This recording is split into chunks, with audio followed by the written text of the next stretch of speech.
In October 1972, a West Point cadet woke up in the middle of the night, unable to breathe. The room felt instantly colder, like someone had opened a freezer inside the walls. He forced his eyes open and saw a soldier-shaped figure near the foot of his bed. Its eyes weren't reflective. They were bright, like white light. He screamed, an involuntary sound that felt too loud for a place built on control. The figure didn't retreat or fade. It was simply gone in the instant after the scream, like a frame cut from film. But the cold stayed behind, wrong and supervised. And that's how one room number became a warning.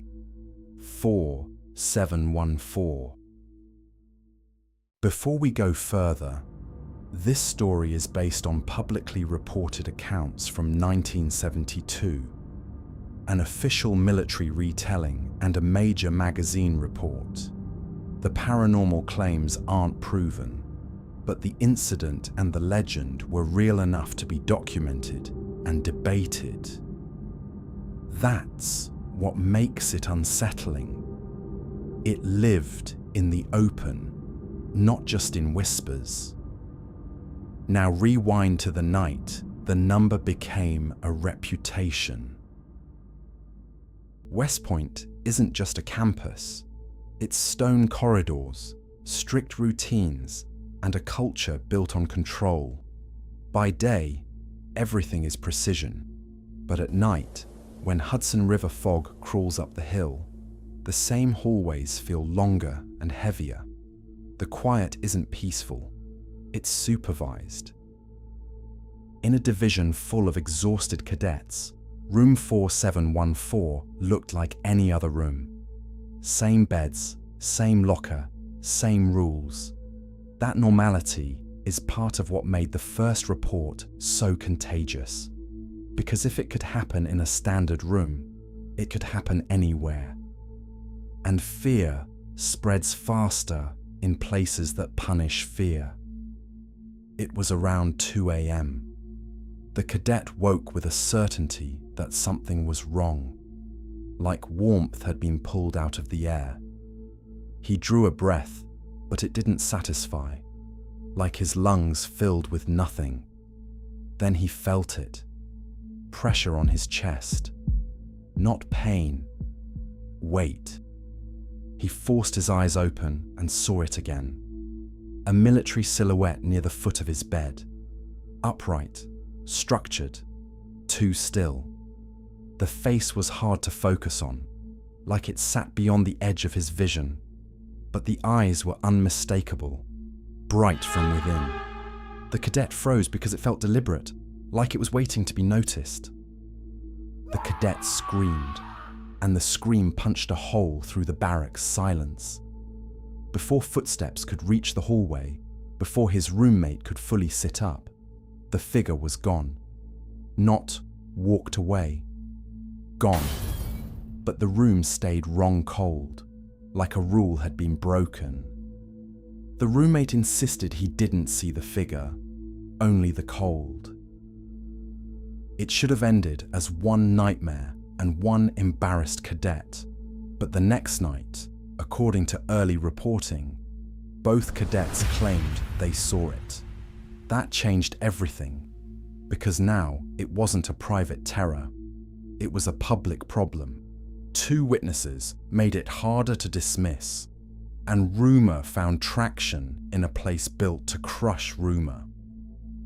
In a normal dorm, a ghost story is entertainment. Here, it became a test. First, it moved as whispers. Did you hear what happened in 4714? Then it turned into jokes, because jokes are armor. Then it became dares, because dares let you pretend you're brave. Cadets started calling it the pusher, not because the figure was always seen, but because the worst part of the reports was the weight on the chest, the breath that wouldn't fill, the sensation that something decided how much air you were allowed to have. Sleep paralysis could explain it. But the argument never died. Why did the descriptions cluster around the same room, the same cold, the same corner? The story didn't stay inside the academy.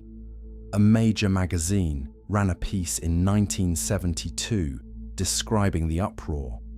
It reportedly mentioned that cadet leadership declared room 4714 off limits for a period.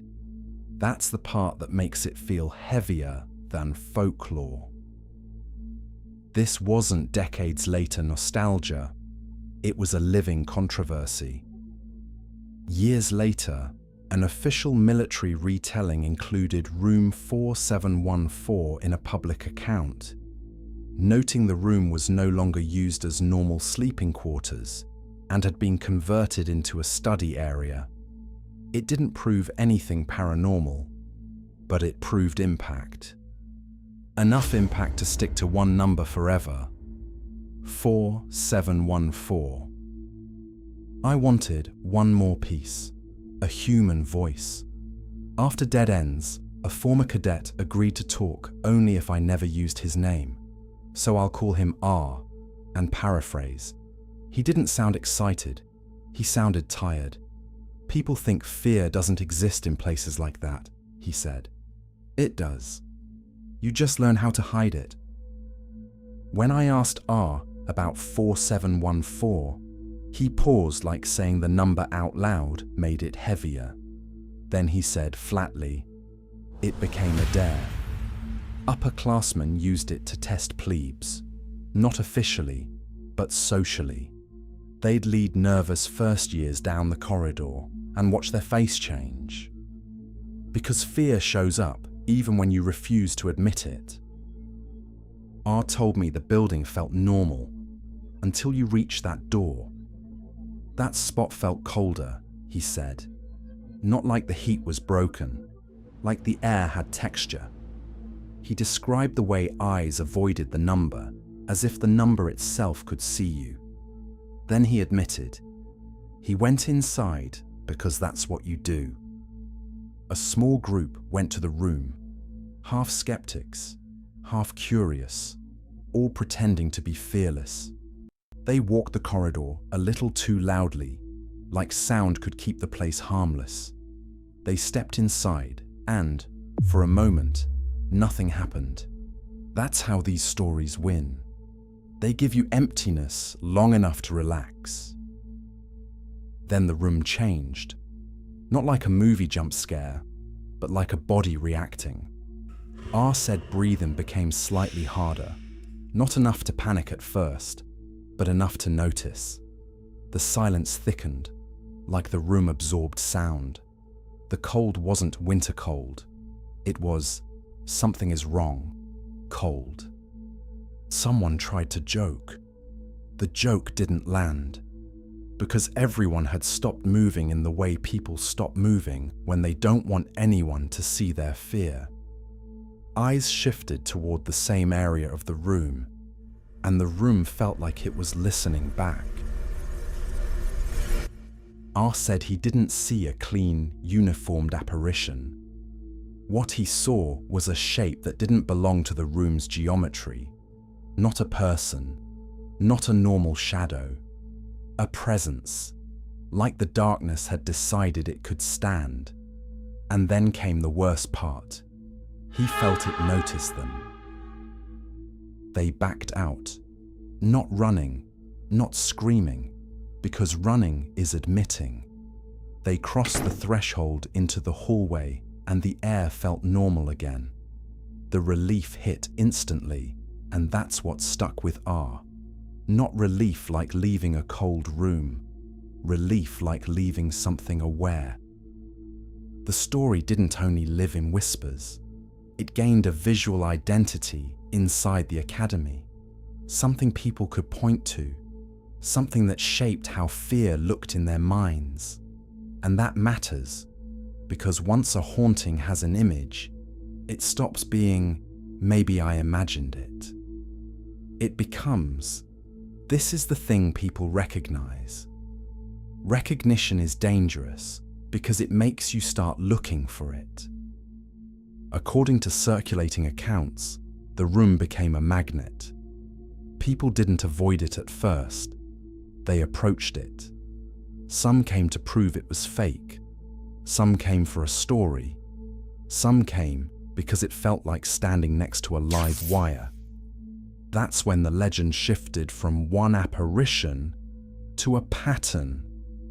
The pressure, the cold spot, the watched feeling from the same area. Even if it was psychological, it still infected morale. Let's be honest, West Point produces extreme stress and exhaustion. Sleep deprivation can twist perception. Sleep paralysis can create pressure on the chest, a feeling of presence, even the vision of an intruder in the dark.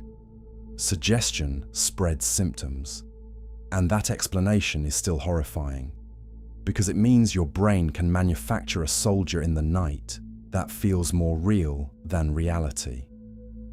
I asked R one last question. If you don't believe in ghosts, why does that number still matter? He went quiet, then said, "There are things you forget on purpose, and things you can't forget because they left a mark." He never called it paranormal. He didn't laugh either. And in a place where laughter is armor, silence feels like the closest thing to an admission. If you were assigned to sleep in room 4714 at 2 a.m., would you stay all night to prove you're not scared? Or request a transfer immediately? Comment your answer.